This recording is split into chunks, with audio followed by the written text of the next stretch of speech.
Hello, everyone, and welcome to the Future of Space. I'm your host, Daniel Fox. Our guest today needs no introduction, the legendary William Shatner. Well, you could Bill, introduce. what? You never know. I- There may be You somebody never know. You never in know. Antarctica who hasn't heard of that. Legendary actor. And we will Um, educate them when we get there later on. yes, You haven't heard of yes. Shackleton? Well, here's I haven't Shatner. heard of Shatner. You might have heard of him on The Simpsons. How many times have you been on The Simpsons? Simpsons? I don't know. You They know had me. the animated Yeah, where yeah. No, it, I'm a friend of producer, but the writer, but I didn't know. No, I don't know. I don't know. that's gonna be a trivia question on the ship. How Yeah, many well, times is Shatner? I'll bring some film because I've never seen it. I Excellent. have in passing. I know it's funny and educated and all that kind of thing. But Bill, it's a pleasure to have you on the podcast. You and I, we met at South by Southwest, and then we had a couple of interactions, and now we're going to Antarctica together. can you imagine the synchronicity of going to the Antarctic is fun to. From let me tell you a fun story. So, 25 years ago, I had a tragedy in my life. My wife died, and so I was forlorn. And about a year later, I bumped into a very beautiful woman whom I had seen at horse shows. Elizabeth Anderson is her name. And coincidentally, a famous photographer whose name I've forgotten, but whose picture people will remember, and then somebody will remember the name of the photographer. He had a fisheye lens. He lay down on his back. He had a fisheye lens, and the penguins all looked into the fisheye lens.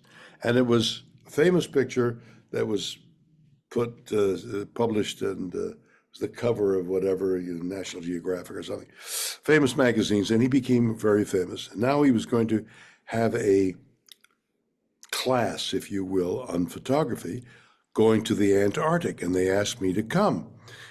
Wow, to learn photography or how to photograph like this guy, spend a week or more, whatever the time was, in the Antarctic with this guy. But I'm so alone and I'm so lonely. Maybe this beautiful girl, his name's Elizabeth Anderson, will come with me. So I approached Elizabeth Anderson, who lived 90 miles outside of Los Angeles. And I said, listen, I'm being asked to go to the Antarctic and on this boat, separate cabins, all that. No, I don't have any. Uh, but if you'd like to come with me to the Antarctic, so what a great idea. But I have this business of training horses. Let me do pros and cons. So a couple of days later, she's apparently written all the pros and all the cons for going. And the cons won. She says, I can't go because I got X, Y, Z, and I can't go. And I thought, she can't go. I can't be alone in a cabin after all this terrible tragedy and all. I don't want to be alone. I'm not going to go. So I didn't go to the Antarctic. And now, 25 years later, Elizabeth, whom I married, and I are going to go to the Antarctic together on a long delayed Antarctica adventure.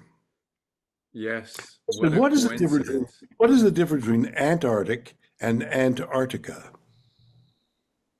I do. I've never looked it up other than I think it's just the difference of a name because I, you don't Daniel, have the difference in Arctic.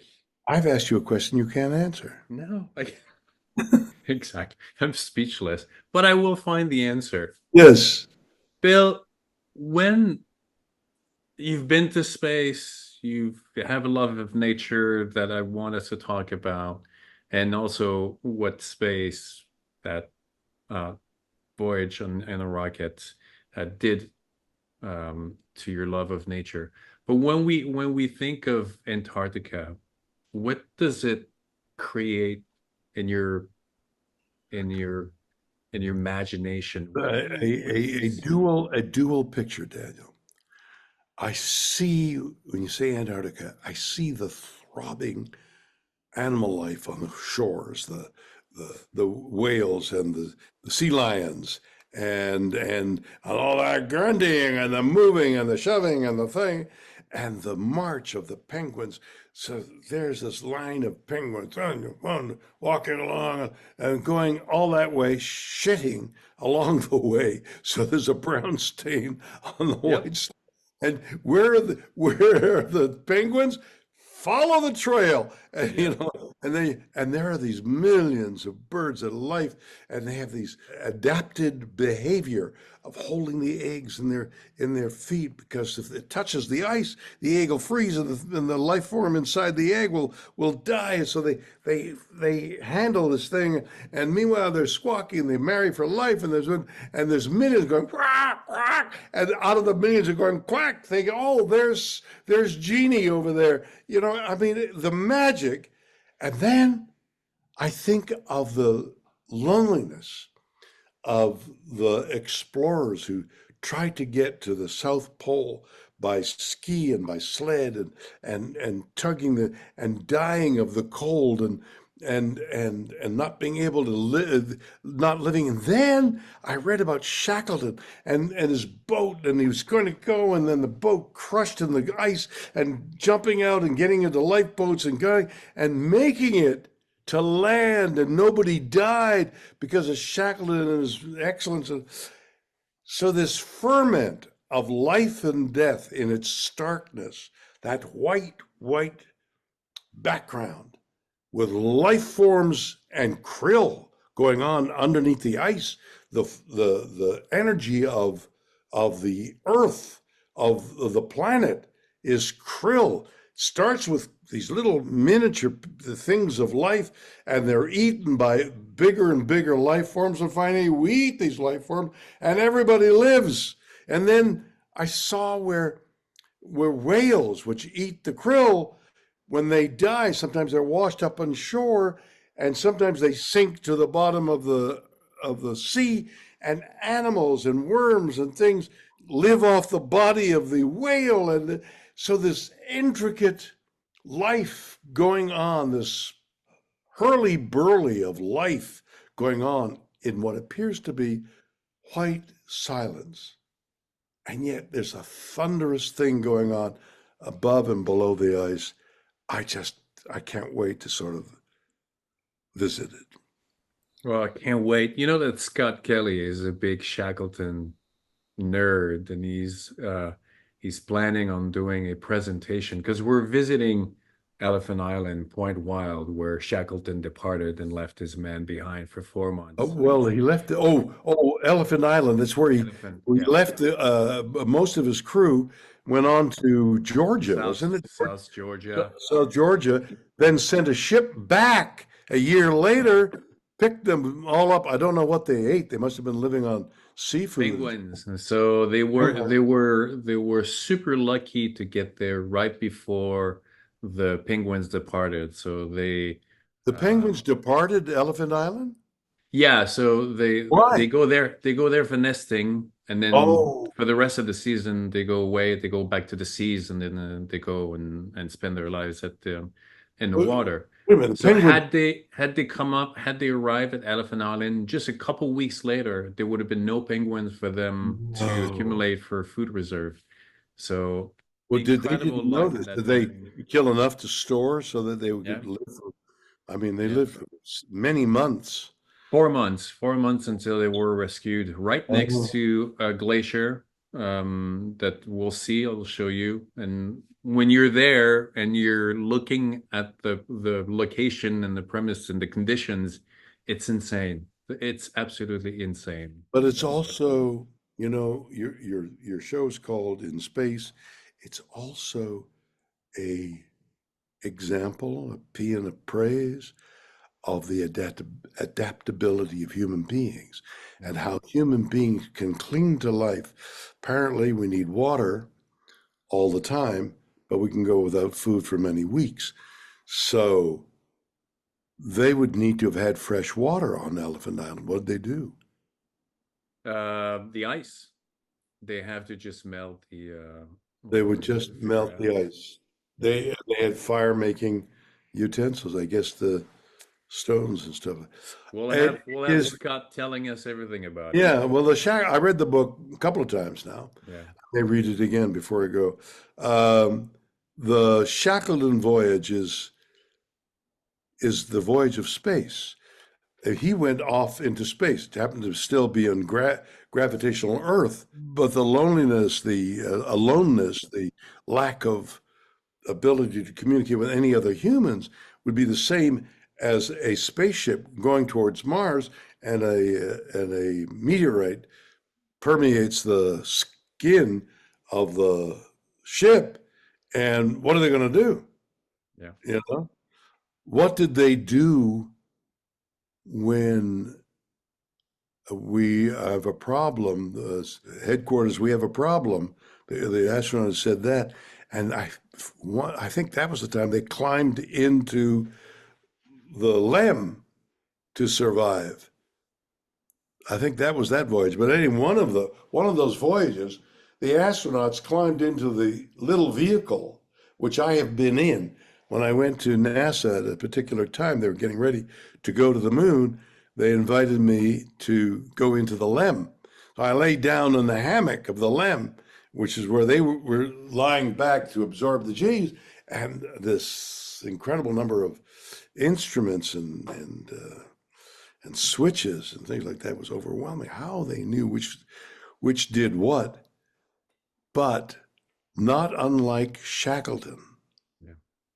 the space, to survive, uh, the ingenuity that it took to survive is the same. Well, you mentioned about the human resiliency, and one of the questions that I often ask my guest is, well, related to space. What is the human story of space? But I think like taking away space, just in general, I think that there are a lot of negative narrative about who we are as a species. But for you, what would be the essence of the human story? Apparently, in the aboriginal soup that was the early oceans, a one cell thing entity absorbed another one cell thing that had somehow. This is flimsy knowledge that somebody much more intelligent than I will explain. But another cell had mitochondria, which is the engine of cellular life. So instead of eating and destroying the mitochondria cell, the other one cell thing absorbed it, co-opted, cooperated with. And that was our beginning of life.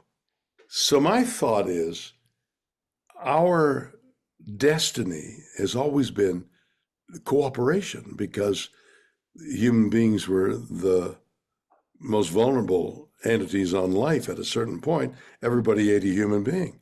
Have you tasted the Fox family? Really good. You know, delicious. Uh, the Barbecue barbecue? with a pinch No, of no. salt. Barbecue adds too much. They taste almost in the raw. You got to taste the Fox family. So there was in my imagination, the beginning of cooperation. All of nature around us, as we said earlier, is fighting for survival. There's a war going on between all the plants.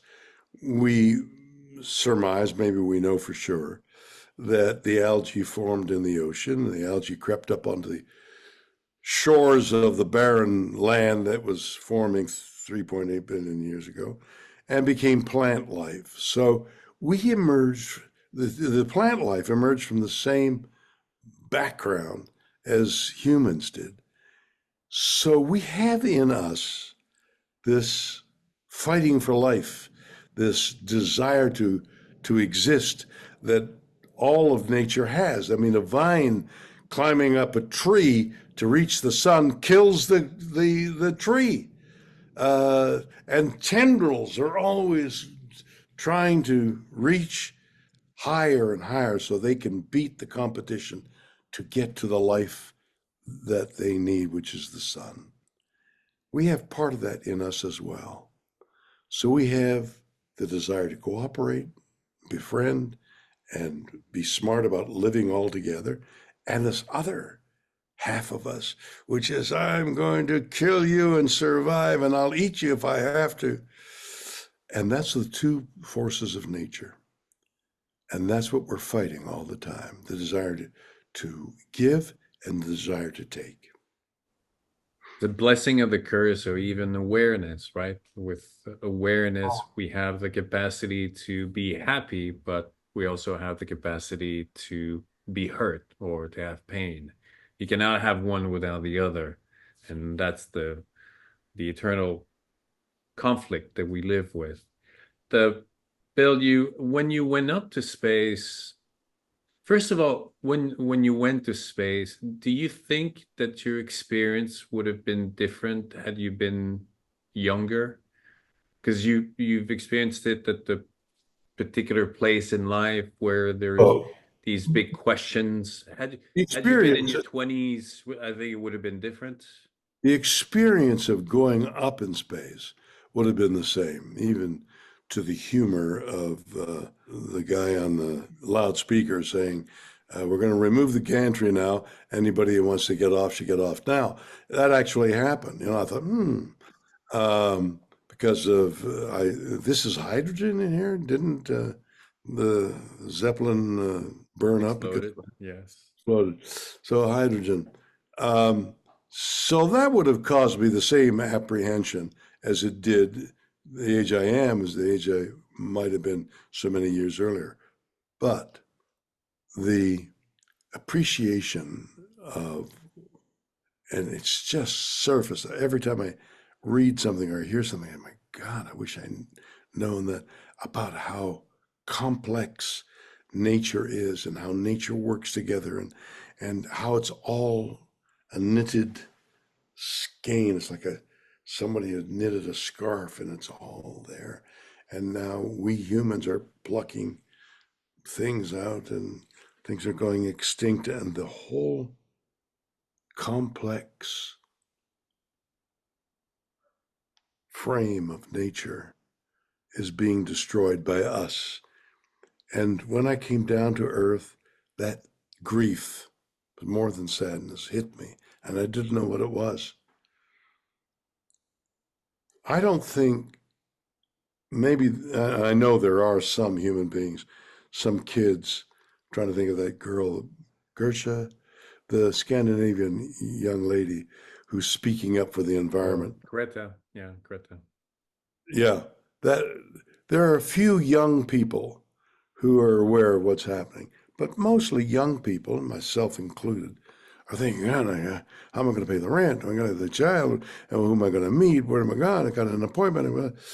And they're too busy to contemplate the complexity of what we're talking about. It's only when you get older and you think, all right, my God, I just read, for example, just now, that there is a migration of insects through a very narrow passage between France and Spain. Do you know this one? No. There is a migration by millions of insects, mostly flies, but butterflies, all kinds of insects flowing south for the winter through a narrow pass that is about 30 meters wide. And they've now taking pictures. My God, millions and billions of these insects are flowing on a migration of flies and butterflies and things. It's incredible. So who knows about those things? Who cares about those things when you're 20 and you're trying to find a wife and a home and a way of making a living? It's only when you get older you think the marvel of insects Yeah. migrating, let alone zebras, So do you think that the like going to space or going to Antarctica, one of their main values is to offer an opportunity for perspective, a physical experience where you see things differently? Like what would be the value for going to Antarctica for You're going going to to, space? we are going to see, you've already seen it, Yes. I'm going to see for the first time, SEE, I'm going to see for the first time how the world was a million years ago in a deep freeze, because we know that underneath the ice is lush, probably great depths of coal and so where the earth was so much warmer and so much was growing on the continent of on the Arctic continents, north and south. So much was growing there, like the rest of the earth. The land was flourishing, as was the poles, because the earth was that so much warmer. About a million years ago, the ice formed and is now a mile thick in its best places, and and it's barren, but it's not barren.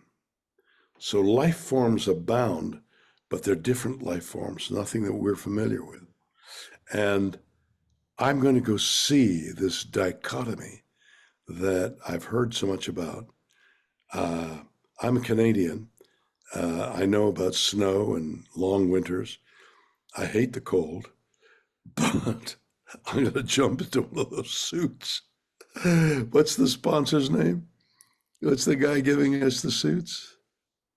I got you. Uh, the suits, the space suits, or the Oh, the well, no, warm. you get well, no, you got Haley Henson who's going to be giving us some parkas.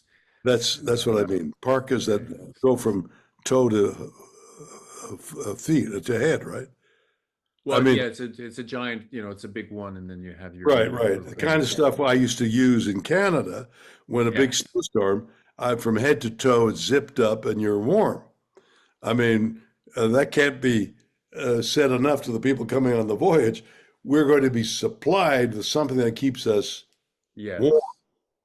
And you're not doing the pull plunge. And I'm now what? And you're not, and I'm not doing the polar plunge. No, but I'd like to go out on a kayak. Yes. Yeah, yeah. We'll get that. By the way, just before we continue, Antarctica is a continent, so it's a landmass, but the Arctic is an ocean covered by ice. So you don't have the landmass, you have an opening. So Huh. the So Antarctic, Antarctica is the landmass. yeah, Arctic is the atmosphere. So, it's an ocean covered with ice. That's one of the reasons why they talk about how climate change every year the ice cap, right? The portion of the ocean that is covered by ice is getting smaller and smaller and smaller. diminishing. And this So, giant iceberg that's the iceberg from hell is oh, floating our wait way. until you see the icebergs. Amazing. Yeah. Bill, give me well, two questions. We've been talking about nature in terms of destination, in terms of some of the things that happen over there. But if I like three words that capture the essence of nature beyond being a destination, what are these values or these principles that nature represents for you? Well, let's analyze it. It's magical. It's passionate, and it's existential. Three things that it taught you, that nature taught you as a teacher. That in our arrogance, human arrogance, we're stewards of the world, we were told, is nonsense. We are part and parcel of everything around us. I think, since I'm learning more and more about intelligence of growing things, the mystical possibilities that the earth was formed by rocks and things coming from outer space, that there may be even an intelligence in the rocks. We know that granite has an energy to it that climbers talk about. There's a warmth. Who knows what granite is doing? Who knows where those rocks, those original rocks that form the foundation of Earth, where they came from? We know that there's a possibility that they contain microbial life, which can last, can stay alive, or whatever that definition is, for millions of years. So is the whole Earth alive? There's a thing called the Gaia principle. And Gaia, named by the Greeks the goddess of Earth, part of the definition of being alive is met by the Earth's, the totality of Earth's existence. It monitors its temperature. It has currents in the earth, in the ocean, and in the air that are like our blood flow. It flows. It it has equanimity. It stays within a certain bounds of carbon dioxide and oxygen. And strangely, and I don't know whether there's an answer to this, the salinity of the ocean has remained the same over millions of years, even though condensation from the ocean makes rain in the mountains. It flows from the mountains, and all those minerals and all those salts come down back to the ocean. It's a, whatever the technical term is, it's a fixed thing, so that this rain, this water, goes up and down, makes a circle, and it's circular. There's not going anywhere, and yet the salinity remains the same. How's that possible? How's it possible? Until we started to alter, until we start making electricity from the ocean, taking the ocean water, taking the salt out, throwing the salt back into the ocean, and using the water. That's going to destroy the salinity. We're in the process of making the ocean so salty that the fish can't live in it. And fish supply, I don't know what the percentage is to human life, but it's got to be 80, 90% of the protein that people eat, around the 8 billion people eat on Earth, comes from the sea. What is that going to do? It So, will be complicated and mess things up. have I answered your question? Yes. I got another question. Yes. Do you think that the Earth is, It's if flat, we no question about it. is flat? Yes, it is. Flat and square. It has these really sharp edges on the corner. Right, If you're gonna fall off, just make sure you don't fall off on these corners because right. Clean, clean. clean. If we take right the Gaia um mindset that the Earth is alive in so many different ways that it's hard for us to comprehend. Do you also believe, would you extend that thought saying that the Earth is kind of a molecule in the universe and the universe has also a certain liveness to it or a certain sense We of know so little. We know nothing. We humans know nothing. With all our instruments and all, and covered over by this black matter and black energy, we don't know. Dark energy, dark matter. We don't know what's going on. It just, if you let your mind roam, that is it possible that this earth that we've described as being alive, throbbing with life, and we're one of the forms of life, that we're alone in the universe with the billions and billions of suns, let alone the incountable billions of planets hovering around the, whatever that name is for the choice area, exoplanets, I think it is. Is it possible that we're alone in all that? I don't think it is. I think mystically, it's totally mystical, and it's part of some religions, and I don't know which ones exactly. The whole universe works like nature here on Earth, that all has an intelligence. We we fumbled for it as human beings became conscious, came up with the concept of God. And some people say, "Oh, what do you mean God?" Like he's dressed in Elizabethan robes and says, "Now there's life." Or is the term God really referencing the unknown intelligence. Look, when something, your quantum physics are so mysterious that when you, one of the things that sounds like science fiction, but is proven to be true, when you're examining some entity in quantum physics, it comes to life, comes to into being, you're able to watch it. And then after you've watched it, it disappears. That's a known, it sounds like that. Don't be ridiculous. Like one guy said, well, of course it disappears. You're watching it, then you look away, it's no longer there. But it apparently, and I laughed. I said, I never thought of that. You're watching something, you look at an ant crawl, and you look away, the ant's gone, right? But apparently it's there and it's not there.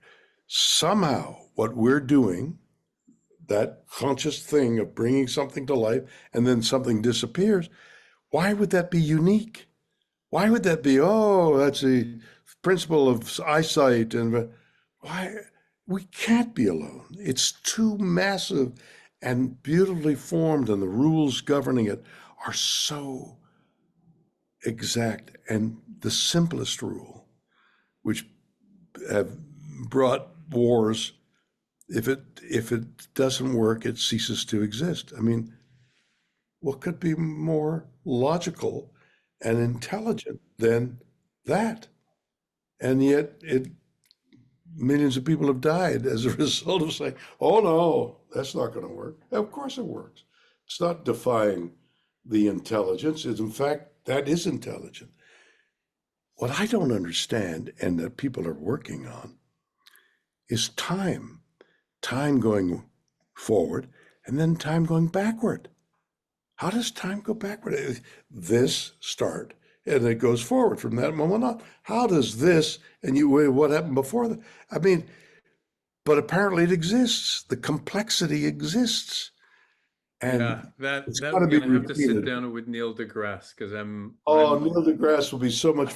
This is what I hope takes yeah, place with Neil deGrasse. yeah, This is every evening with Neil deGrasse, in my view. yeah.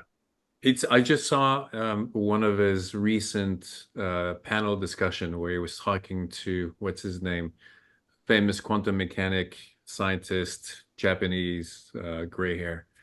But even I think Neil was having Oh, trouble the guy with the grasping. flowing. Yeah. Yeah, yeah. Um, but yeah, I really have my doubts about time going backward because it it life doesn't work like this, right? Right. In our comprehension, In our comprehension, but what someone would have to what explain we to have me. to release, and maybe Neil has released it, our ego, Yeah, that what we're seeing is what exists. yeah. Bill, I have this theory that we all have different characters, different personalities that match with different environments. So one Say of the that again. questions, Say that again. You have, so we have different personalities. oh, Each of us has a personality that match with a specific landscape or right, environment. right. So I used to ask this question to people: Are you an ocean person, a mountain person, a forest, or a desert person? I wrote a song. I wrote a song with Rob Chernow about masks. Yeah. So originally it was about actors with their masks, and then I began to understand that we all have masks, and we present that mask depending on the situation. So whatever you want to term it, we're got the mask on for loved one, somebody you don't like, somebody you've had, somebody you casually know. But we have a multitude of masks, and that goes, and the mask goes on. How many times have you said, "Oh, hello," or "Hey," or "Hello"? I mean, the variation in your mask is not here on your face, but is in the filter back in your consciousness or unconsciousness. So the mask of mountain and the mask of ocean is is the same is not the same. My feeling about those four things is that they're the same. I have been on top of Matterhorn, standing alone. The helicopter had taken off, and they said, "Don't move because there may be a crevasse between your legs." And I'm there alone, looking around on the Matterhorn. I've been in the ocean, quite deep, fed sharks. I've been in an aerobatic airplane called a Pit Special, and I was trained by an Air Force guy for about a week, looping and Cuban rolls and all that, flying. I'm a pilot. I was an amateur pilot for a long time. I'm not current now, but I flew aerobatic airplanes. The air, the mountains, the sea, the ocean, it's all, if you absorb it, if you let it filter through without blocking, oh, I'm a mountain person, it all becomes like the same. It's the same view, the monumental, magnificent view that we see rather than being isolated. I'm a mountain person. I can understand the affinity, but I don't understand I am this or I am that. The wisdom builds wisdom. It's true. I mean, it represent it's not being categorized by what is around you, but understanding the value in each so that you can. Yeah, I don't know what wisdom is. All I know is that upon some reflection, you can't reflect too much, but at the same time, you can. Yeah. By being totally absorbed in yourself, you don't do anything else. Like sitting cross-legged under the Bodhi tree, all I can think of is how do I feel as it gets getting some experience. But the concept being it's all one. When you grew up in Quebec, I can't remember if in Montreal there would be Oh, thunderstorms, but Montreal. Montreal, when you hear the wind howling, how does it make you feel? Does it bring you back memory, or do you like to hear the wind howling, or No, I think of the wind howling as death. I see the wind howl. I feel the wind howling. It's a harbinger of something coming your way. Now, I've never been in a tornado. I've only seen pictures, but I've tried to feel the experience. And a 200 mile an hour circular wind howling. Now, we're not talking about a storm coming this way and, oh, it's going to be great, a nor'easter. And no, we're talking about howling. Otherwise, it's a zephyr or a breeze or a gale, but which we don't want to see crossing from, the Drake Passage? No. right. What's it called? What's it called? The Drake Passage. Drake? Yes. Drake's, why is it Drake's Passage? Francis Drake, the explorer. Francis Drake did the first, went around I the, can't remember if he was the first one, but in it's named in his name, yeah.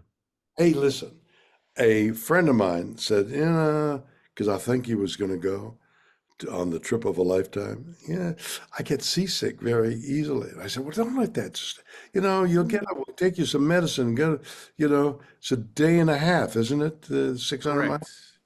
Now, that's one of the amazing opportunities that we have now. We get to do things that back in the days they would have to get on a wooden ship that would take weeks, or even just recently, research vessels would take 2, 4, 5 days. And if there's a system, right, a storm that passes through the Drake Passage, you have to deal with it. You have to go with it.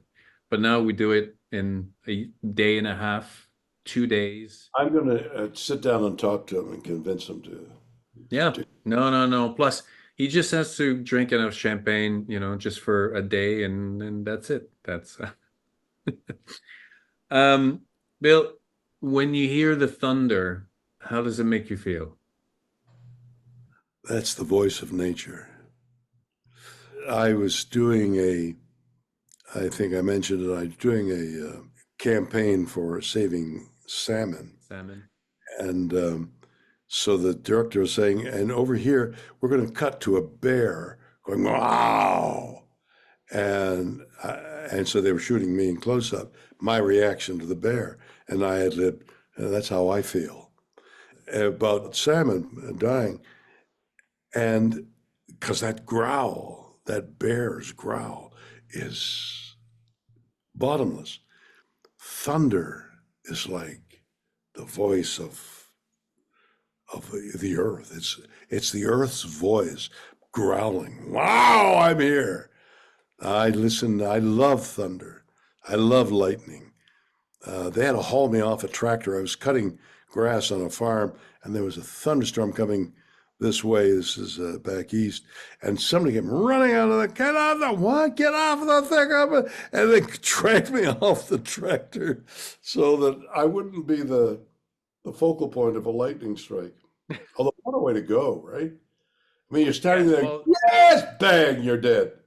well, it's worse if you survive it because now you're burned. Some people have Oh, survived you it don't want to several survive it. times. Yeah, you think, oh my God, it wasn't the voice of God at all. It was just this electrical. I could have put my finger in an electric plug and had the same sensation. Jeez. When you see a sunrise or a sunset, how does it make you feel? If I'm conscious enough, I'm thankful that my eyes and my brain can absorb those colors. We know that what we're seeing, I mean, it's interesting to speculate.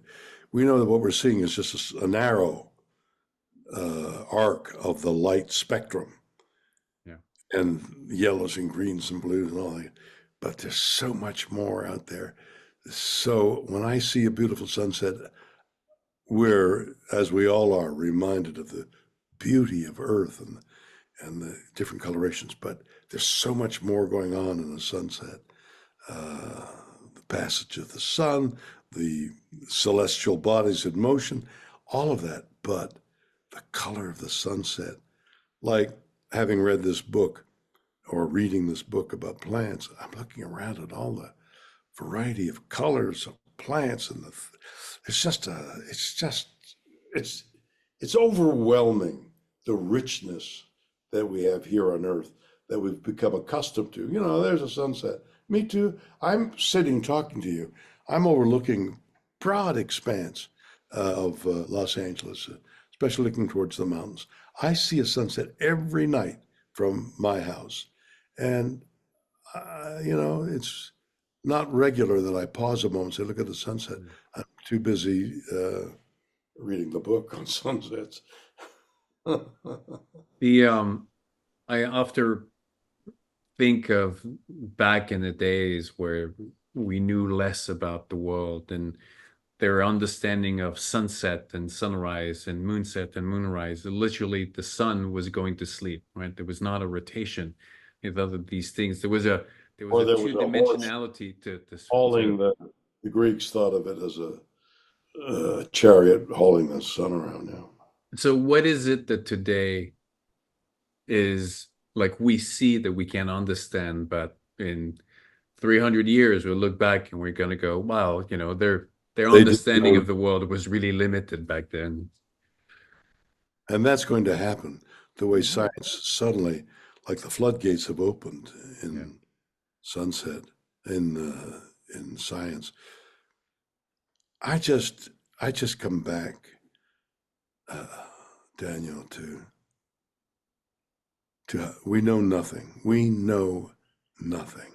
We need to be abject in our humility of how little we know. And the little we do know is beyond magic, is beyond Yeah. imagination. Just the fulminating stars and the way they're growing in black holes and things that we're just discovering. I mean, within 100 years, tectonic plates and the Big Bang and the so I'm just enamored of information and love. What should I do? You want to take it and then, or Hello? I'm still on with Daniel. Am I got this next thing? 3 3 minutes. I will log in. Yeah. In fact, no, stay with me. Just be quiet a moment. I'll say goodbye to Daniel. Daniel, I gotta go. Yes, absolutely. Bill, always a pleasure. Thank you so very I'm much. looking forward to continued conversations with people, with somebody who knows more than a lot more than I knows anything. It would be great. Absolutely. Me too. It's going to be 10 days of amazing enrichment conversation Voyage of a lifetime. and celebrating the human experience. Take care, Daniel. All right. Take care, Bill. I'll see you soon.